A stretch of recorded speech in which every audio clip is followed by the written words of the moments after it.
met her in the fall. He took her to a movie, and when they done it all,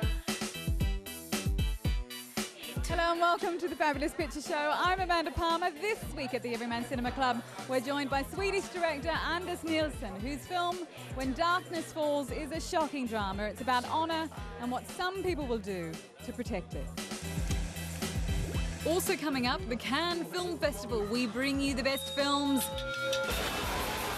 and the worst. Would any of these projects be of interest? We follow a team of Cannes hopefuls as they try to talk their way to the top and into the best parties.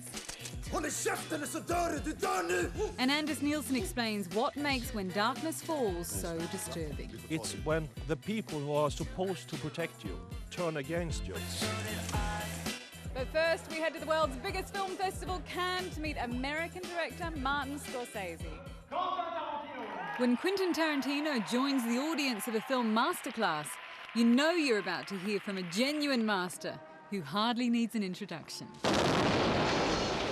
the Christian Lord guide my hand against your Roman popery. But I'm funny how? I mean, funny like I'm a clown, I amuse you? Baby, you're the one. American director Martin Scorsese had returned to Cannes, the film festival that fell for his storytelling in 1976. You talking to me? When they awarded him their top prize for Taxi Driver. You talking to me? Huh? The connection to cinema and movies, or whatever you want to call it, was made emotionally through my parents, really. And I think because I may not have been able to speak to them of what my feelings about them were, I lived my feelings with them and for them through the films they took me to see. But Scorsese's return to Cannes was not just to talk about cinema, but to save it. Recruiting some of the world's leading international directors, Scorsese announced the World Cinema Foundation and its aim to restore what he calls neglected films. It could be famous films which are no longer shown in theaters and not available on video, and films that are certainly not as well known. Among the first to be rescued is Trances, a 1981 Moroccan music documentary. But Scorsese's world cinema obsession goes way back. One of my very favorite films is The River by Jean Renoir, that he shot in India in Technicolor, and it's finally been restored.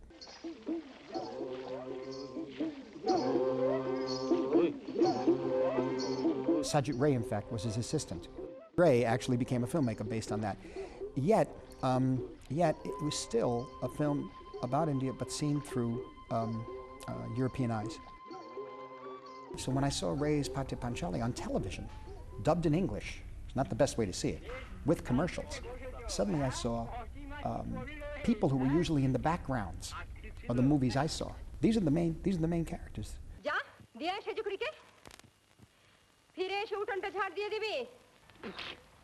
I love the way you mentioned, though, you had to watch them dubbed. I mean, these days, certainly, this year with the Oscars, everybody said Americans can read subtitles. Yes. How about that? Yes, but isn't that interesting? Because in the 80s, for some reason, Americans were told we don't want to read subtitles. I couldn't believe it, because in the 50s and 60s, everybody read, and we all went to all foreign films. Foreign films were the norm. People who hadn't gone to school went to see films and read the subtitles. I loved them. The man who brought back reading subtitles was Harvey Weinstein. Cinema Paradiso. Alfredo, tu lo conoscevi a mio padre? Come no, altro che se conosceva tuo padre. Cinema Paradiso. He said, watch this movie, look at it, you know. And now we've got Babel. Yeah. 3 languages. Yeah, fantastic. It's up for the Academy Awards, fantastic. This is great, this is a good thing. I think because of seeing that De Sica, let's say The Bicycle Thief, or Open City, or Paisan, these were the films that made me interested in other cultures, different worlds, not just New York, not just LA. There's no doubt that Scorsese's depiction of a violent America has also affected the way the rest of the world sees them. As far back as I can remember, I always wanted to be a gangster. His Oscar-winning The Departed was amongst his most graphic films. The area I grew up in New York was very tough. I mean, and I wasn't a great fighter. I mean, I had asthma all the time. They hit me, I went down, you know, couldn't breathe, I turned blue. kids got upset and they wound up helping me, you know.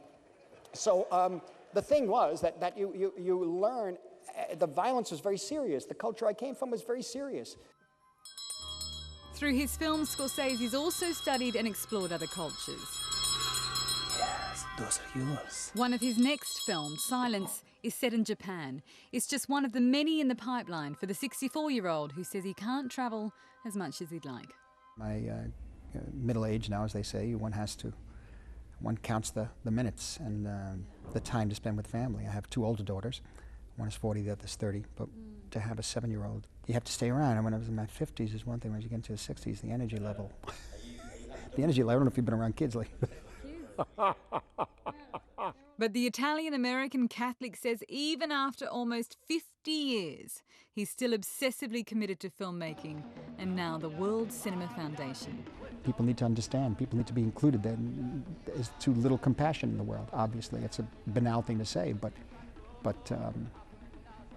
it's devastating because of that. And I think cinema, we have the responsibility, particularly if we can restore the older films of cultures that we haven't been seeing in the Western world. As part of Cannes' 60th anniversary celebrations, they focused on world cinema, something very close to our hearts. Well, here are some of the best films that we saw over those grueling 2 weeks in the south of France. Ah, the Cannes Film Festival,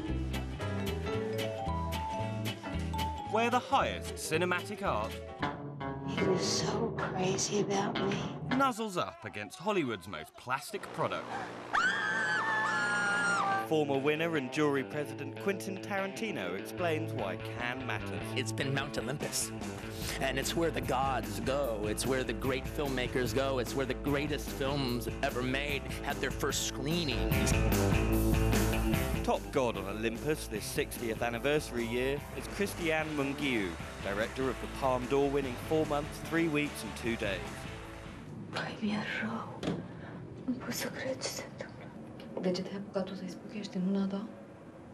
It's a bleak film about the struggle for an abortion under Romania's communist regime. Spuneți dumneavoastră cât? 4.000 e bine? 4.500? 5.000 cât? Voi aveți noastră bani ăștia. This could be seen as a controversial story, and I hope that because of this award, the film is going to reach lots of audience. Joining Christian on Mount Olympus is Japanese director Naomi Kawase, who took the second place Grand Prix for Morning Forest. Set in an old people's home, it's an allegorical study of friendship, senile dementia and mourning, in which very little happens. American artist Julian Schnabel took Best Director for The Diving Bell and the Butterfly. Mon fils essuie la salive qui s'écoule de mes lèvres closes. The deeply moving drama is based on the real story of a high-flying journalist who suffers a stroke, which leaves him in control of just one eyelid. J'ai parlé avec Claude. Elle m'a dit que le livre avançait bien. Je trouve ça fantastique que tu l'écrives. T'es l'homme le plus surprenant que j'ai jamais rencontré. I didn't really make it thinking I would get anything, but it's better not to think about this stuff when you start working. Returning American auteur Gus Van Sant won a special 60th anniversary prize for Paranoid Park. Unlike his Cannes-winning high school killing spree epic Elephant, What, you're just gonna walk right past me? Paranoid Park is a subtle tale of delicate adolescence at high school in Portland, Oregon. So, did you have fun with Jared on Saturday? Not really. It's very dark, it's very rainy there. I don't know if that produces a darkness. It can be a very dark time for a person, you know, growing up. Whatever, just shut up. So, what are you doing after school? Fort heureusement, au lycée français, je pouvais comprendre les autres. Sharing the jury prize is Persepolis, co-directed by Marjane Satrapi from her own graphic novels about fleeing revolutionary Iran. T'as vu une révolution et une guerre. Ah ouais? Et t'as vu beaucoup de morts? Quelques-uns. Wow. My duty is to smile and also to make people laugh, because laughter is the most subversive weapon. I know people who really know how to hurt. Well, I know all the guys that you'd hire to come after me. They like me better than you. Outside the competition, the crime caper franchise Ocean's 13 brought some glitz, glamour and Clooney to Cannes. as well as Brad Pitt, who lent his publicity-attracting presence to his girlfriend's slightly more sober film, A Mighty Heart. Danny had an interview and he's not back. He didn't come home last night. Hello? Angelina Jolie plays Marianne, the wife of Daniel Pearl, the American journalist kidnapped in Pakistan. I don't think this is the business of a journalist. Forgive me for correcting you, but it is absolutely the business of a journalist. I had a great deal of respect for Marianne, and I believed so much that who she is and what she represents was so necessary to get out into the world. Controversy monster Michael Moore returned to once again say the unsayable in American politics. This is Rick. He sawed off the tops of 2 of his fingers. His new documentary, Sicko, accuses American health insurers of putting profits over patients. The hospital gave him a choice. Reattach the middle finger for $60,000 or do the ring finger for $12,000. But Sicko was already controversial thanks to a US investigation. Moore took uninsured Americans to Guantanamo Bay in Cuba to receive America's only free healthcare. They didn't get it, and now he faces jail. I take this very seriously, and I'm not going to tolerate it. And they're messing with the wrong person, so... Easy for me to say in the south of France, isn't it? Take that, Mr. Bush! Waiter! In part 2, we head to the dark side of Sweden with When Darkness Falls. Now, Anders, what does that mean, when the darkness falls? Well, in Sweden, we thought that the gates of hell would open in darkness and the creature comes out and take our children. That's why we have candles all day long in the dark half of the year. And of course, in this movie, the children are not safe at all, even if we have lighted candles. It's a very scary movie. You'll find out more about that in part 2. He met her in the